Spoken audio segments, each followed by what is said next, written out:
My trail name is not exciting at all. It's just Doc, and it's because I have a doctorate. I'm not. I don't. Wow, that is pretty pretentious. Yeah, ran the LA Marathon in 2014, and when the dust settled after that experience was done, I was thinking, well, that's like the pinnacle of running. That's all I knew at that point was marathon. That's gonna be the longest run ever. Yeah, that distance has killed people. I love when the interviewer asks the question he knows the answer to, so he can help me out. Now, wait a second. Are you trying to tell me in your own way that this episode is not going to be released? Yep, that's exactly it. Okay, yeah. All right. This part will stay in, but it'll just be this soundbite. Hello and welcome to the Free Outside Show. Today we're talking Cocodona, my miserable week. We're talking Barkley, and we're talking to Doc because it rhymes with talk. So he's the host of Hiker Trash Radio, which is a podcast I've been on a bunch of times. They get into all sorts of stuff, but he has a great fascination with the Barkley Marathons, and he went this year. He got audio recordings. He talked to all the people involved, from Laz to Carl to John Kelly, all kinds of people out there. So you're going to want to listen to this interview with him. Also, check out the Barkley bonus episodes. It's a playlist on Spotify, and you can listen to all the behind-the-scenes recordings, and it's really cool. He has a cool story, and we get into that today. But first, Cocodona talk. It's been a tough week, so my plan was to ride down to Cocodona with one of my pacers, and we were also going to film a movie and put that together, a film about winning Cocodona, because I'm pretty fit and feel good, and, bet on yourself, make some content. Why not? Sounds great. And been planning this for a while. But then the friend I was going to ride down with, and who is also one of my pacers, he broke his leg over the weekend. So that's tough. And then here's some news, some issues with my housing situation. My apartment too might be a thing. Then my watch breaks, my Coros watch, just the big button that starts and stops everything, quit working. So you had that. And then the friend Zane, who is going to shoot the film, has to delay his trip by a day, so he won't get down until after the race starts. And so that's tough, but working through all these logistics, I can overcome. I bought a new watch, which was an expense, but sometimes that's what it takes. So it's been a very stressful start to the taper, but we're getting through it. We're getting there. About 10 days to go. Hoping to win it this year. All right, let's get into this episode with Doc, covering the Barkley Marathons, Hiker Trash Radio, and much, much more.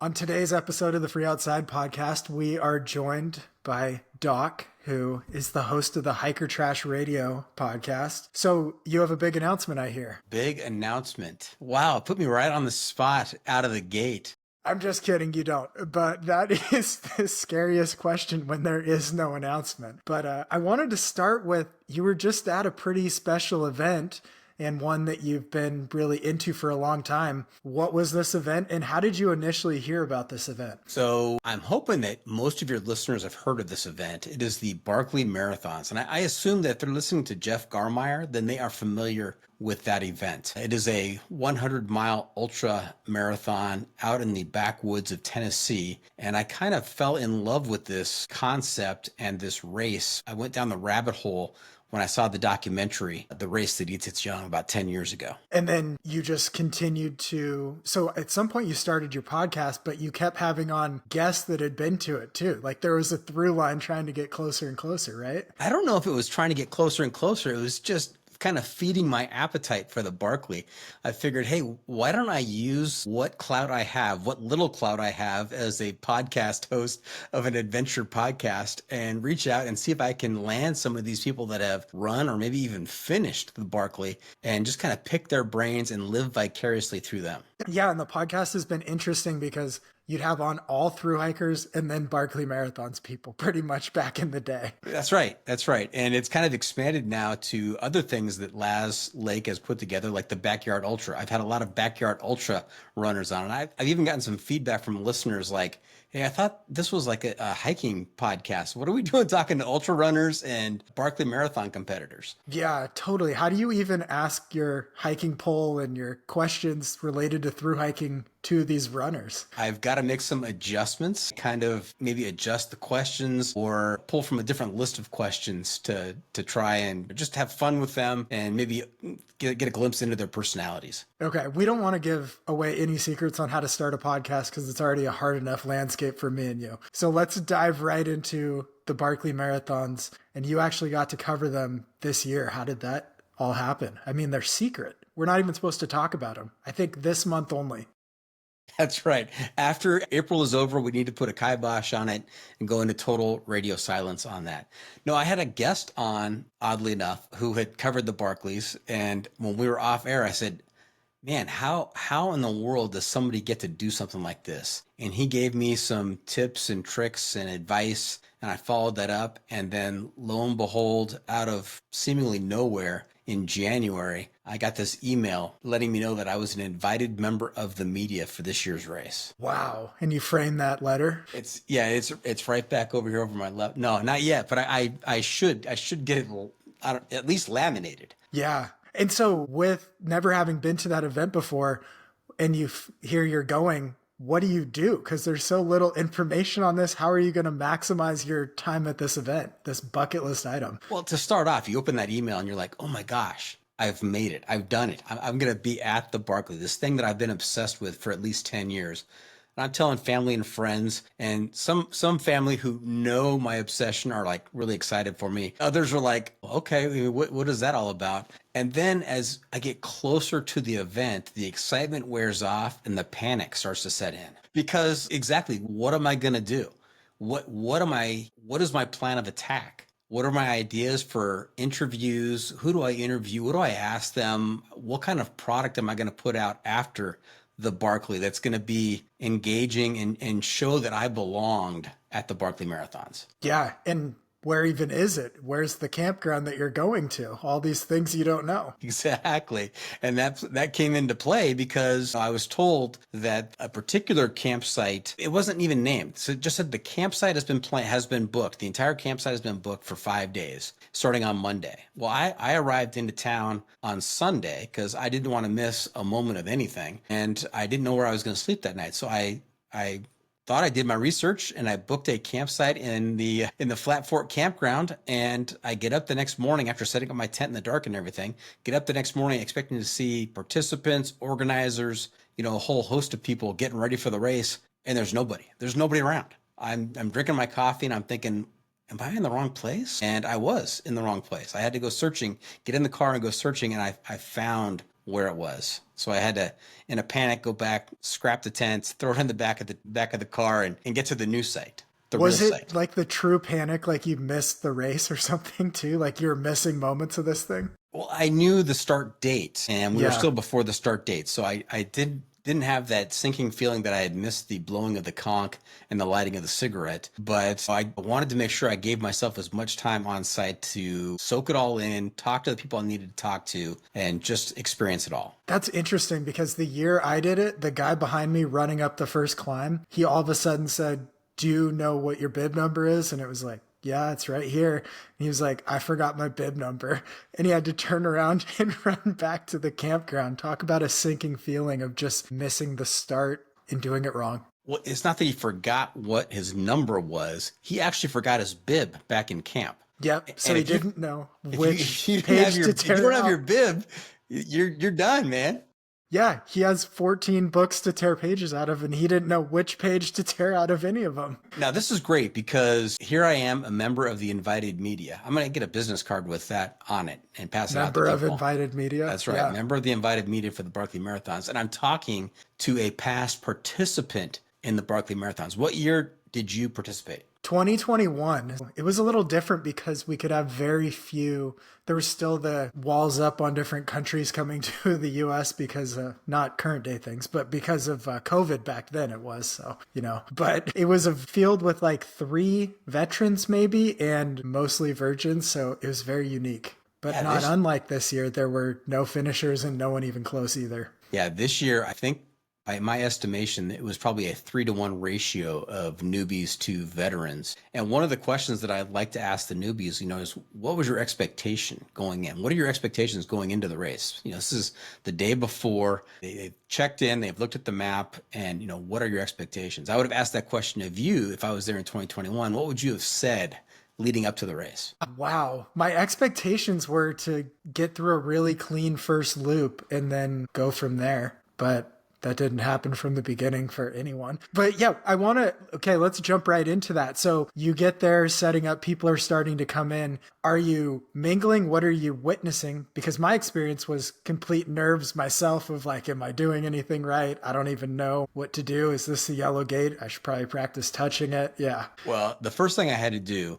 was make sure that I got an opening video shot of the yellow gate before anything was set up around the yellow gate, because my production assistant back home, my daughter, Half Calf, we were working on a video that kind of had me in the studio and then at the gate in the same clothes. And so, I thought I had missed my opportunity for that, but then I got to the right campground and the gate was unobstructed, nobody around. I got the shot that I needed. And then the coolest thing was I found myself being put to work by the crew at the Barkley, Carl Laniak and others. They're like, hey, come on over here, help us out. I'm offloading firewood. I'm setting up the check-in tents. I'm setting up the gates around the gate. It was just fun being part of the volunteer crew there, putting it all together. And so are you trying to capture content too while helping out and moving firewood? I took the random picture or two, but really it was just trying to fit in. Yeah, you're trying to establish trust because you're going to get all these interviews later. Exactly right. Yeah. And so things are happening. People are checking in. They're getting their bib numbers and the map. Are there limitations on what you're allowed to see and do? Because people don't know. They either live under a rock or are just joining the show for the first time. But it's a very secretive race. Yeah, so under the checkout tent on the picnic tables, you've got various things going on during check-in. You've got the map that is displayed there, the master map with the actual route on it and where the book locations are. And so I actually ran into Aurelian Sanchez, who, as you know, appeared on Hiker Trash Radio. You helped co-host that episode. It was Aurelian and John Kelly on that episode talking about their finish at the Barkley in 2023, I believe it was. And so I actually, reestablished that connection, talked to him for a little bit, and while we were waiting in line for check-in. I wasn't sure if media was supposed to check in or not, but I was going to do everything I thought I needed to do. But I got up to the front of the line, and it was Aurelian in front of me, and I asked Carl and Aurelian if I could record, not video, but audio record the check-in process. And so I was just making sure, just getting, approval, because I didn't want to be banned from any future events if I decided to try and get back there. Are you nervous when you're asking this? Like they're going to ban you immediately? Yeah. Like, head home, you can't be here, this is too much. I think my voice was shaking a little bit, my hands were shaking, and I wasn't sure how Carl was going to respond.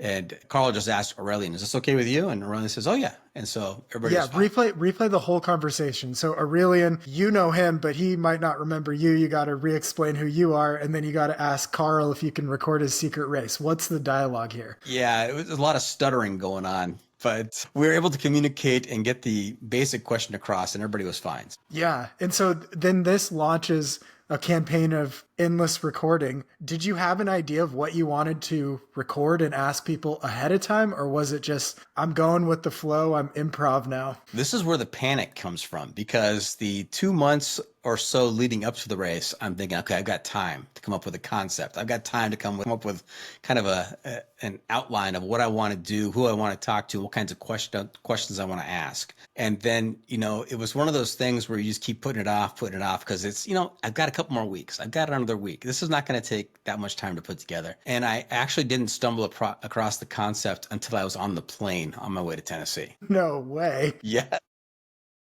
That is scary. And then you don't even know kind of what the setup's going to be. So execution probably is another major question mark in the moment. Yeah, so I came across the concept, okay, let's talk to the racers before the race and after the race. Talk to them about their prep, their mindset, what kind of sacrifice it took to get to this particular point. And then also I wanted to hear from the crew, because I don't know if anybody's talked to crew extensively about what their role is and if there's any kind of training or expectations that weigh on them. And so I talked to racers and crew before the race, and then I talked to the racers as they dropped off the course. Okay. And so something that doesn't really get out there is there's 40 plus runners every single year, but we only hear about maybe 5 or 6 of them year after year. What is the average runner like? What are some of the runner stories that showed up at the start line that we never knew even ran the race? Well, there are a lot of newbies this year. And, I would like to say that there is not a typical runner. They all come from different walks of life, different areas of the country, different areas of the world, different stages in life. I was talking to people in their early 20s. This was their very first time. Chris Fisher was an accomplished ultra runner, does a lot of trail running, but this was his first experience at the Barkley. And, others, I talked to a 60-something-year-old guy from Zambia, Africa, who, in the initial interview was just hoping to do 2 loops on his race and just experience it. He was there for the whole experience. Others were like, I'm going to finish 5 loops. I'm in my peak physical condition and I can do this. What percentage of people do you think thought they were going to finish all 5 loops? Well, there's what they said, and then there's what they really think, right? I think you're dealing with the Barkley, and you're coming to a race the year after 5 people finished. And so I think probably in reality, most of the 40 thought it's going to be very, very challenging to finish 5 loops this year. But was that people, a notable? Go for it. I was just going to say, but almost all the people I talked to said, oh yeah, I'm finishing 5 loops. Yeah. Well, you got to fake believe it even if you don't right. really believe it. Was that a notable discussion point around camp of so many people finished last year, it's going to be way harder this year? It's got to be, right? Yeah, absolutely. And it was part of my questions pre-race was, are you nervous that 5 people finished last year? I mean, what has Laz done to the course this year that's going to make up for that? And though they expressed some trepidation over that, they still exuded all kinds of confidence. Totally. Okay, I want to get into now. We got to just move into the Barkley because this is such a cool thing. So that the conch, whatever you call it, is going to blow in this 12-hour window. What do you do to make sure you do not miss this once-in-a-lifetime thing? Great question, because at the potluck dinner on Sunday night, I'm asking and I'm listening, and people are speculating that, oh yeah, I've done some analysis. I've looked at past races. I've looked at the pattern, and they're going to blow the conch at between 2 and 4 a.m. Tuesday morning. And so I'm like, well, shoot, I don't want to miss that. So I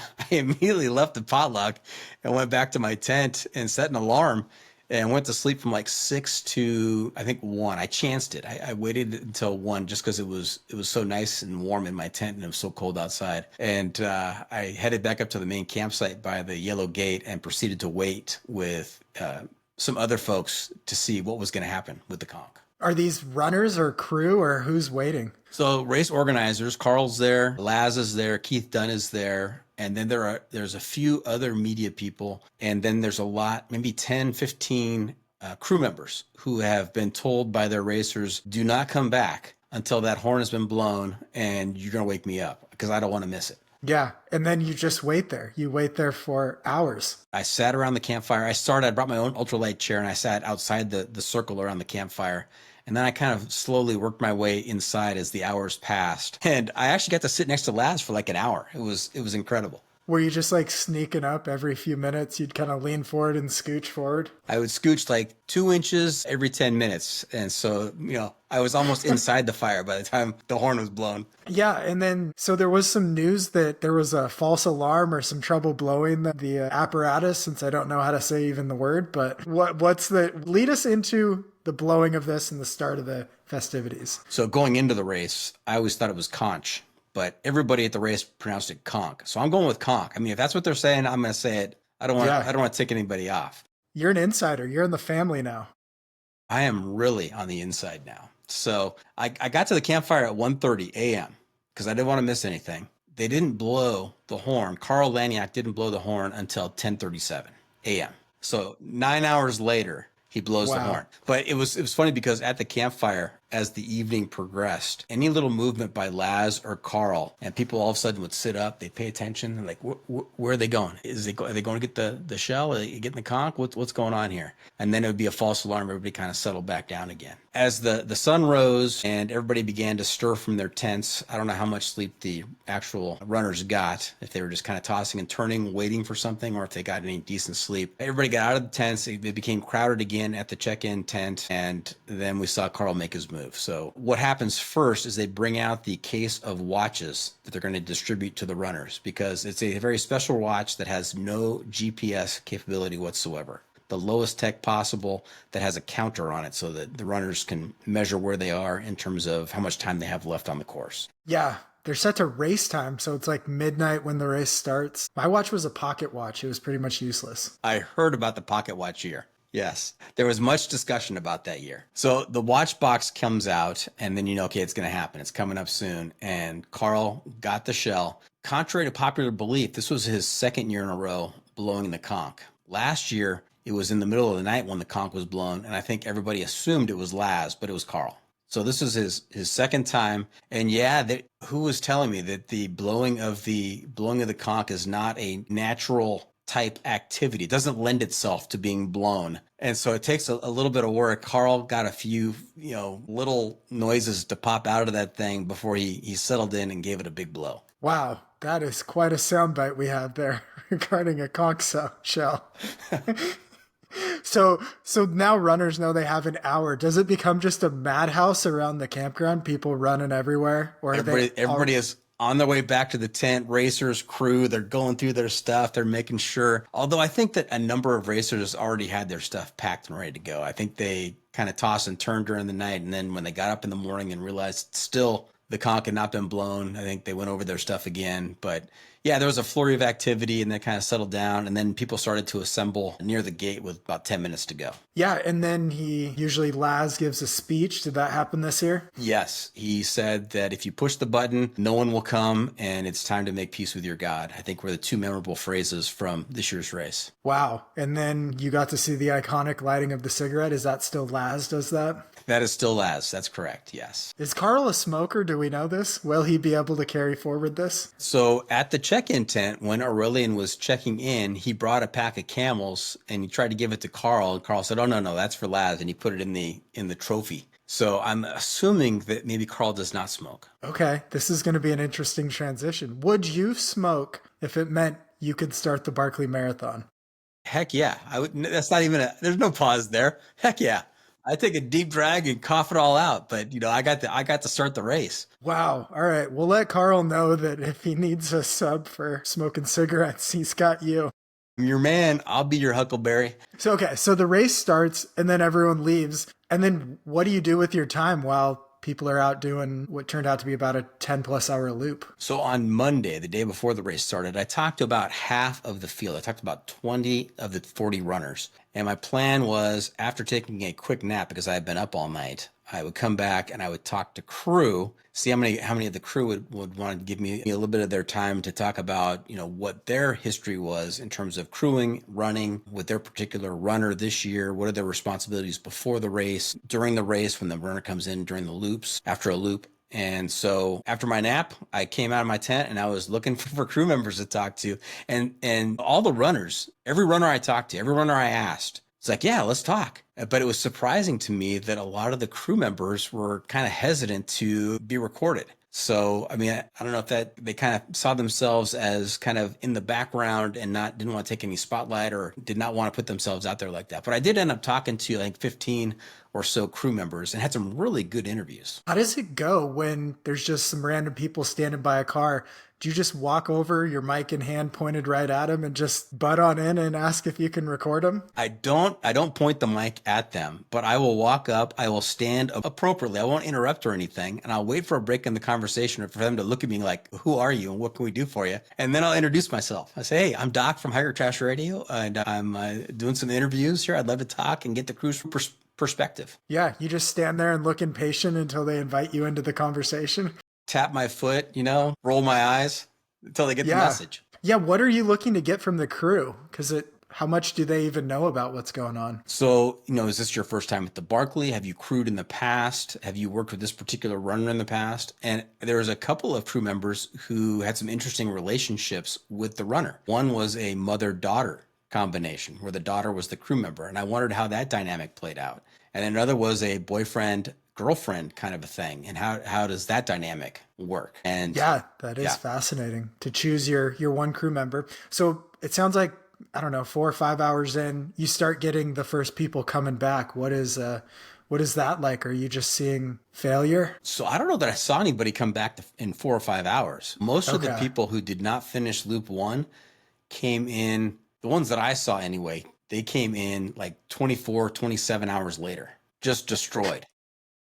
In the time that it should have taken them to do 2 loops, they didn't do one. That's right. When Tomo and John Kelly were coming through on their second loop, we had people coming in on their first loop. And what was the reason for so many failures this year? Or for the majority of them? Were they getting lost? Is it because, yeah. So there was a new section, I believe it was called Ball Bearing Hill. Yep, exactly. Yeah, Ball Bearing Hill, that was another huge climb and kind of out. If you're looking at a clock face, it's kind of like in the 10, 11 o'clock area. It took them kind of way out further than the course had previously been. So I think that extra section, I heard a number of people talk about book number 9, that they really had problems finding book number 9. First 8 went fine, and then they spent 5 hours looking for book number 9. And wow. I know that Laz posted something on Facebook after the race saying, if you're looking for 5 hours, you are in the wrong place. It should not take you 5 hours to find the book if you're in the right place. Yeah, and it's all written a little bit cryptically too, and people think you can just copy down the map. But the real guiding force is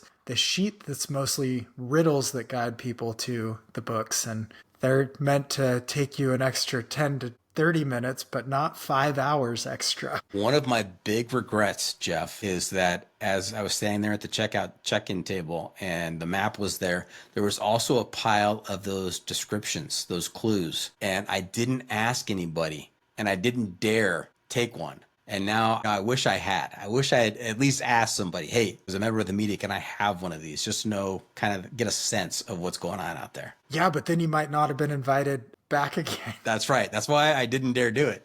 Did you feel like you were on eggshells for a lot of it on how much could come out and how much you could film? At the beginning, yes. As the race went on and I spent more and more time up at the main camp by the check-in tables, around the fire, talking to people, I eventually felt like an insider. And in fact, I mean, there was a part on that last night where they were openly talking about the application process, the questions, the answers, the thinking behind the questions. I mean, it felt like I was one of the team. Yeah, they're like asking your opinion, and you're like, actually, I do work for the school district. I got some opinions. Yeah, I'll give you some questions.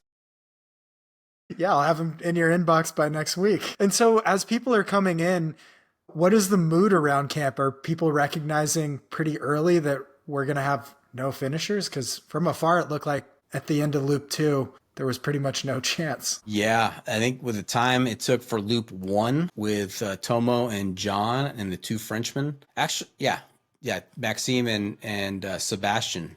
All 4 of them went out on loop 3, but I think based on the timing of it, it was pretty clear that it was very doubtful that there would be a finisher of 5 loops this year, and it was even questionable if we'd have a fun run. Wow. And do all the failed runners stick around too? What's the mood of camp like when you go from 40 to 4 in one day? When everyone showed up thinking they'd be out there for 2.5 days. Yeah, I tried to measure that. I didn't have an exact head count, but it seemed to thin out a little bit.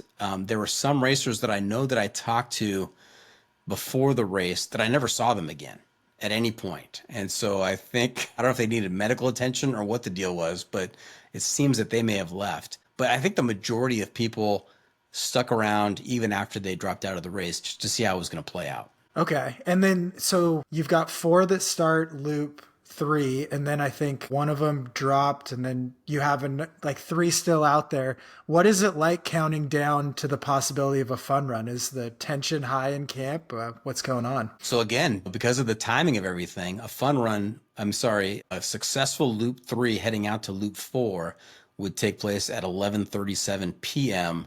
on Wednesday nights. Again, I head back to my tent fairly early, try and catch some Z's, and then set an alarm and get back to the campsite around 11:15. And we're waiting, we're watching. It started to rain now. The wind is picked up. And so it's just miserable conditions out there, in addition to the sleep deprivation and all of the things you're going through out there. And everybody's speculating, are we going to see anybody for a possible loop 4? And that answer was answered pretty quickly when 11:37 came and went and nobody was seen. Yeah, but then you still have the possibility for a fun run. That's so right. You stay up? Yeah, there's an additional 4 hours, so you can do a fun run in 40 hours. So yeah, we hung out around those picnic tables under the check-in tent and just talked for like 3 hours. One of those hours, it was just me and Carl Laniak around the fire pit. No fire, of course, because it was raining, but we were just looking into the darkness where the runners might come from, just waiting and watching. And that was an epic conversation. Yeah, from my point of view. Out of body, what you wanted for years, and it happened. So cool. And then do you have any warning when John is coming in? No, actually the rain started picking up again, so everybody moved back under the tent, and we stayed there till like, I don't know, 3:20 or so. And people said, well, we better head to the gate because it's time is growing short and let's see what we see. And so we all moved out there and we're all just staring out into the darkness. This loop is counterclockwise. And so they're coming from, down the road then. It's not through the campsite. It's the other direction, out towards the hills. And so it's just completely black out there. And we're watching and waiting. And all of a sudden you see this headlamp start bobbing down the hill where a runner might still be if they're still on the course. And so we didn't know who it was at that point. It could have been any one of 3. And there was literally like 12 minutes left to go for 40 hours. And then they come in, you see who it is, and that's the fun run finisher, and then it's over? That's it. John Kelly works his way to the gate, taps that gate with 10 minutes to spare, and it's all over. Wow. And then what's the speculation, and even in talking to Carl and Laz, did they make it too hard? Did they overshoot this year? Were there any opinions like that around camp? Yeah, I talked to both of them, and, it is very difficult making a race on the edge of impossibility or possibility, same edge. And their opinion is the ball is now in the runner's court. This is, the course is going to be what it is. And now it's time for the runners to see if they can make an adjustment and progress a little bit further. So the course is going to be set just as hard. And for context, the new section, what I read was ball bearing hill. The best way to train for it is to throw ball bearings on your staircase and practice climbing up it on top of the ball bearings on your staircase. 150,000 feet of elevation change in the race over the course of 5 loops, which is just ridiculous. Yeah, so running a marathon with 15,000 feet of gain and no trail. So, yes. For context. So more than what thru-hikers do. So, okay, Barkley Marathons, is the plan to go back to this too? Are you looking to cover it for future editions? When I left Tennessee and headed back home, I was thinking, okay, that's probably the one time that I'll do it. Where I could take that much time off of work, away from family, the expense, the whole deal. But, just talking about it, I'm getting amped up again. So I'm not sure. Yeah. And so I guess last question on this, how did you package and put out these many, many hours of footage that you captured? So leading up to the race, I realized that on that email that I got in January letting me know that I had been selected to be part of the media, that Laz was on that email. And so I said, why not reach out to him? Let's reach out to him and maybe we'll do a pre-race interview. And he was very gracious and accepted. And so that was some content right there that I wouldn't have gotten ordinarily. So we have that episode titled Barkley's Mad Genius, Laz Lake. And so on the Hiker Trash Radio. On Hiker Trash Radio, that's right. And then I put together a couple of episodes, one on racers and crew. We kind of talked about that concept. And the other episode was called Ground Zero. It's kind of like a backstage pass to the Barkley Marathons, and just some of my offbeat, oddball conversations with people who weren't runners or racers, and just trying to put you at the scene and take you through my thought process. I had some recordings there that I did inside the tent, kind of my own doubts, and shared those in the episode. And then I also had the great fortune of talking to another member of the media by the name of Jared Beasley, and recorded a half-hour talk with him that I thought was just really, really interesting. Turns out Jared Beasley, who's a reporter for The Guardian and the New York Times, has spent the last 3 years trying to get close to Laz and getting Laz to approve Jared being Laz's biographer. And he has written up the only, I think, biography on Laz Lake, and it's coming out this fall. And it's called The Endurance Artist. So that was another special episode that I released, my interview with Jared. So 4 episodes altogether. Didn't you get Carl too, or did you not? I did interview Carl, but he's interspersed in the Racers and Crew episode and the Ground Zero episode. Wow. So basically all of 2025 is just you slowly releasing your Barkley content. You know what? All the Barkley content has been released. I didn't want to hold that back. I needed to get that out to the masses because I know that there's this desire, this thirst out there for the Barkley.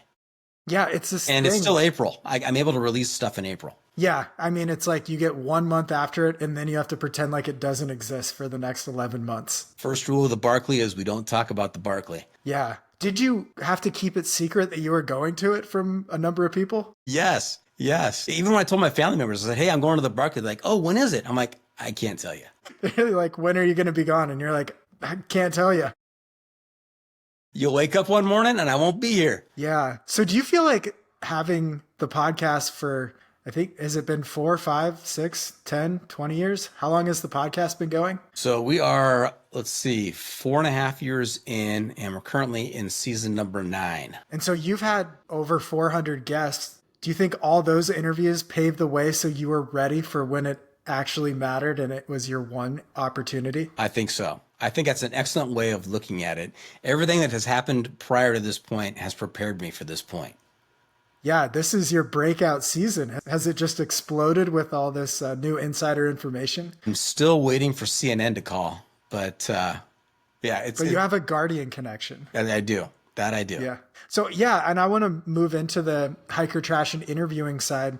What is kind of the through line of the podcast? Why did it start? What made you the guy to talk to 450 trail personalities? Yeah, we don't want to give anybody any ideas about starting an outdoor adventure podcast because like you said, the competition's already tough enough. But I was stuck in LA traffic and I had just come off a hike in the Sierras and I was thinking, how do I stay connected to the outdoors in the midst of all this city life? And it just hit me that maybe a podcast. And so I started off not knowing what the heck I was doing. And some might argue I still don't know what I'm doing. But back then I can confirm I didn't know what I was doing. And so it was kind of interesting. I started talking to people that I had hiked with, friends that I had hiked with, and then kind of started branching out and talking to others, reaching out and lining up people to talk to. Who was your first guest? My first real guest or my first guest? Do you have fake guests on? Is that why your numbers are so inflated? I have guests who are my friends who kind of tolerated me and accepted coming on the podcast. But my first real guest was Keith Foskett, author of Last Englishman. He's an author. He's an English author, and he was a PCT hiker, and he wrote about his experience. And the title escapes me at the moment. It's on the bookshelf. And it was on my nightstand one morning. It was on my nightstand next to the bed. And I happened to walk by it one morning. And I thought, why don't I ask him? I saw his name right there. I said, why don't I ask him? So I found him on social media, reached out, and he was a lot of fun to talk to. And the craziest thing is 450 people, whatever, but you have to reach out to all these people. How do you get them? What's your method here? Especially some of the big names. Are you just like deep in Instagram DMs? Are you like Googling their email address? Are you showing up at their house? How do you find all these people? You have to do a dive on the dark web to get some of this material. Oh. I knew it. You bought an email list. No, actually the first 4 or 5 seasons, it was me just reaching out, cold calling on social media messaging, right? Just finding them on social media and reaching out and having a 20 or 30% return rate on that. And then it kind of, the tide kind of turned, maybe starting season 5 into season 6 where all of a sudden I had people reaching out to me or making suggestions, or here's my friend, they'd love to be on your podcast, or hey, I've got a story to tell. And so, it's kind of turned to about, 60% of the people now that are on are people that reach out to me, and the other 40 are ones that I'm still tracking down. Okay. And now we just got to go a little inside baseball of, have you recorded episodes that you haven't released that you'll like never release? Have there been some? I'm not going to name any names, but I have. Don't name names. I will say I have done it too. Here's what I've done.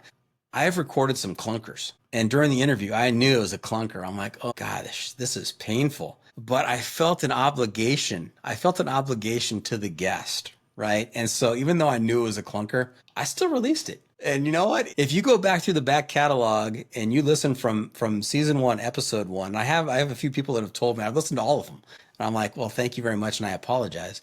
You're gonna find some clunkers, but I think people kind of take that in stride and say, you know what? I'm gonna take the good with the bad here, or the bad with the good. Either way.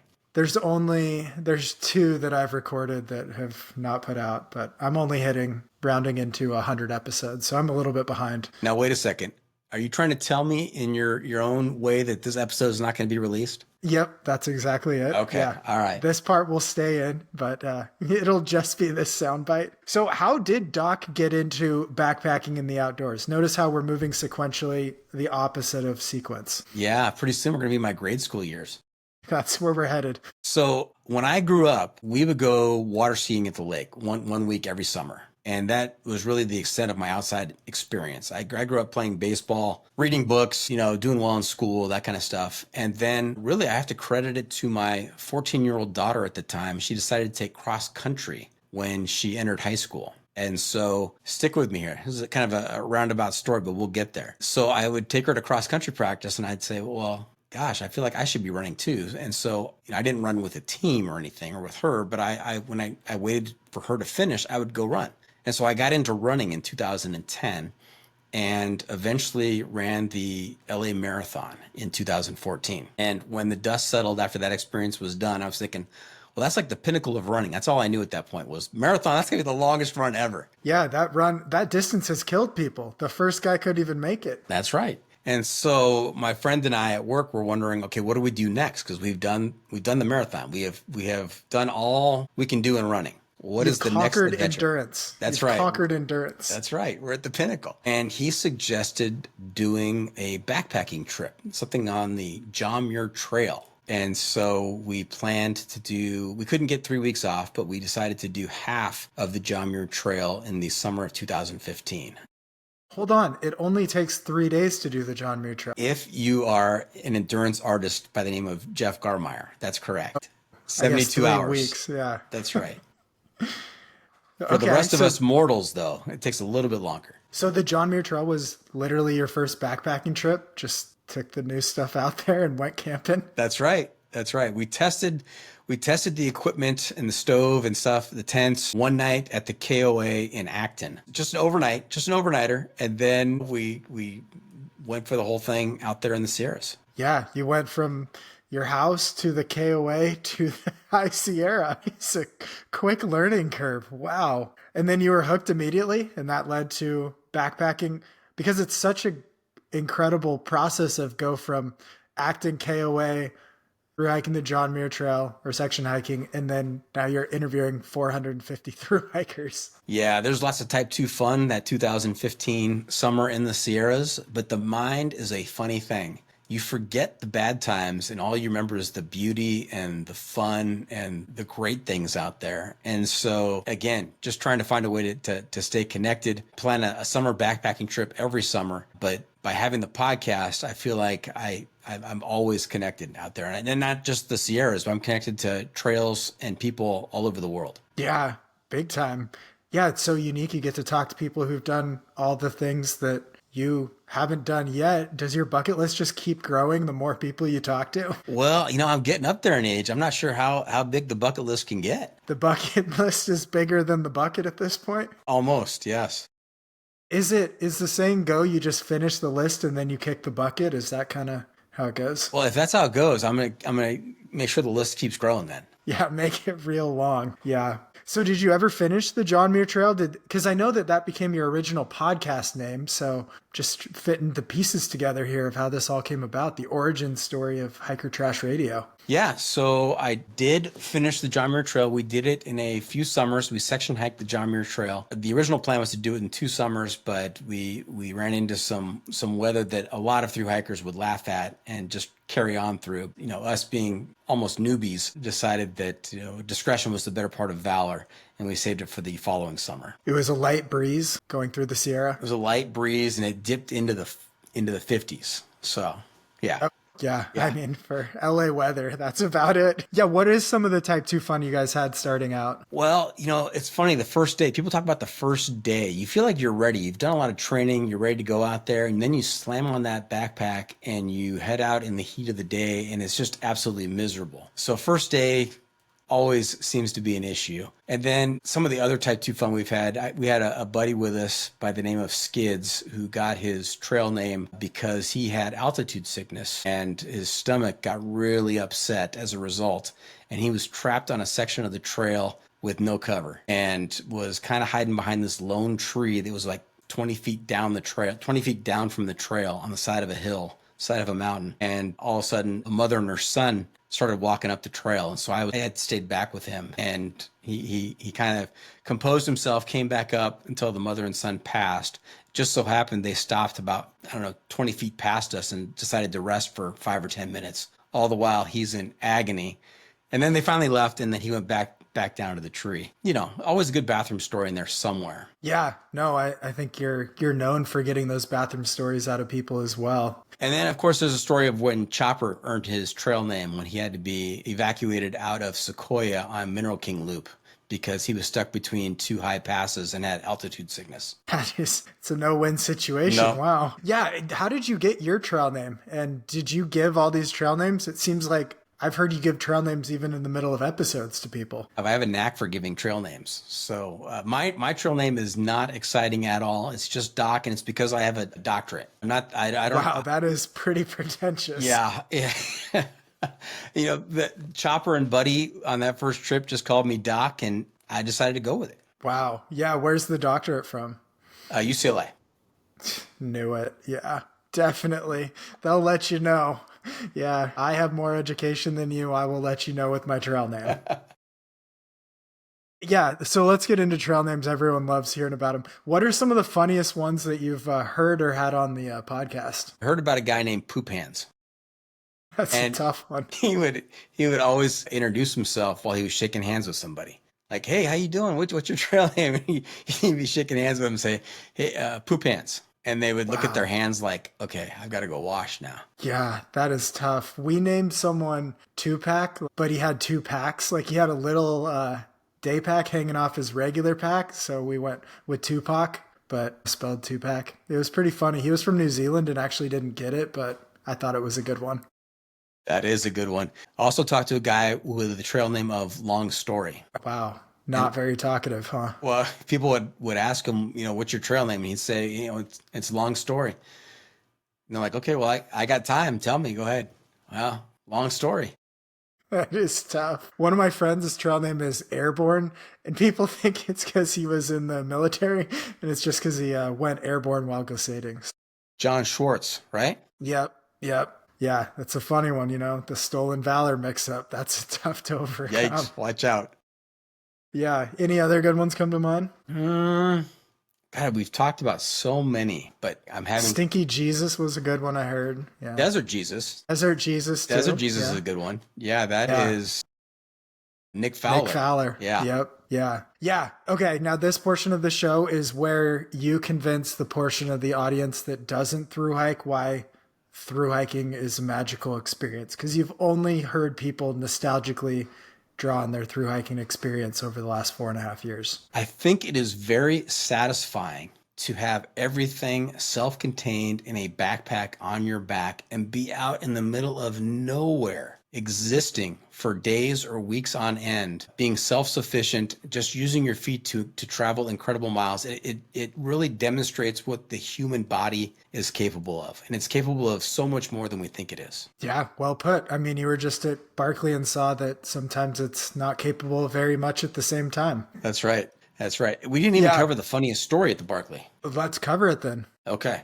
What is the funniest story at the Barkley? That is a great question, Jeff. I am so glad you asked that. We had a runner come back after, it was like 26 hours, and he came in from the highway. And so he had started the race. This is loop 1. He started the race, and he got through the first, more than halfway around the first loop, got to the prison, Brushy State Penitentiary, and was going to take a brief rest, take a look at his map, wait for his friend to come, who was about 30 minutes behind him. And as he's looking at his map, he decided he's going to take a nap. So he closed his eyes, just going to take a 10-minute nap. His friend's going to wake him up when he shows up. Well, the friend bailed, said, I gave up. He headed back to the L gate. And so he never came through the penitentiary to wake him up. 5 hours later, this runner wakes up and his map has blown away in the wind, nowhere to be found. So he's out there in the middle of loop 1 somewhere with no map, no frame of reference, no idea where the next checkpoint is. And he finds himself walking to the highway and then taking the highway to the road into Frozen Head State Park and walking back to the gate 27 hours later. That is sad. With no map. He doesn't even have anything to take home with him. He does not. That is sad. So I have 2 more questions here. So the first one is, what was the biggest difference between those who were more successful at Barkley and those who were not? Was there any through line between them? Well, if you look at the runners who made it to the third loop, all of them had previous experience. So previous experience is huge. Yep. How about overconfidence? Did that play into dramatic blowups? I think if you're at the Barkley, you've got to have a certain level of confidence. And to even express some level of doubt might let the whole thing crumble around you. And so you need to stay strong in the face of this impending doom. And you still got to have that confidence. Because even John Kelly, when I talked to him, said, oh yeah, we're doing 5 loops. I am tying the record for most finishes at the Barkley. It's going to happen. Wow. And it didn't. What was the item that returning veterans had to bring this year? It had to do with a restaurant t-shirt, possibly. Was it a restaurant t-shirt? Your favorite? Wasn't it? Is it a kid's restaurant? Or your favorite restaurant's a t-shirt from your favorite restaurant? That might be it. That sounds about right. Yeah, that might be it. Yep, Yeah. That's it. Good job. Putting him on a tee here. Yeah, I love when the interviewer asks the question he knows the answer to, so he can help me out. Yeah, so now we're going to break down the Dodgers team this year. Okay. How are they... What are they looking? Our audience is huge Dodger fans. We're big. I can imagine. Yes. Yeah. Yeah. So where can people find you? And all the episodes are on the Hiker Trash podcast. I assume everywhere podcasts are sold, but where else can they follow you? Any platform you listen to podcasts on, you can find Hiker Trash Radio. You can also go to our website, hikertrashradio.com, and find our entire back catalog of shows. Okay. And what would you like the audience to be left with? This is your time when the floor is open. I want the audience to know that the outside adventure tree has many branches, and thru-hiking is just one of those branches. We kind of explore all of the different limbs on that tree. We talk to a wide variety of people, and as enjoyable and fascinating as the stories are from those adventures, sometimes the bigger stories are how people ended up getting involved in that line of adventuring. Much like we explored your origin story, you explored the origins of other origin stories. That's right. Hiker Trash Radio is a human interest podcast with Hiker Trash. Boom. Boom. Thank you. That's it. Mic drop. Thanks for listening to the show. Go check out Hiker Trash Radio. Just the podcast anywhere podcasts are sold. And then the Barkley bonus episodes, look that up on Spotify. I'll link it in the description. You can just get a better behind the scenes feel of what's out there. Our show is brought to you by John G, JANJI.com. I'll be wearing all their stuff for Cocodona and Garage Grown Gear, garagegrowngear.com. I got a headlamp from there for Cocodona. I have water filter. What else have I gotten there recently? I've gotten tents in the past, all sorts of small businesses. Actually, one of my pacers makes Alpha Direct hoodies, Huda Trail. You should check them out. And they sell Alpha Direct on Garage Room Gear, so check them out. And then CS Coffee, csinstant.coffee, great premium coffee. All right, that's the show. I have a lot of stressful logistics to figure out, especially how I'm even getting down to Cocodona. All right, stay elite, my friends.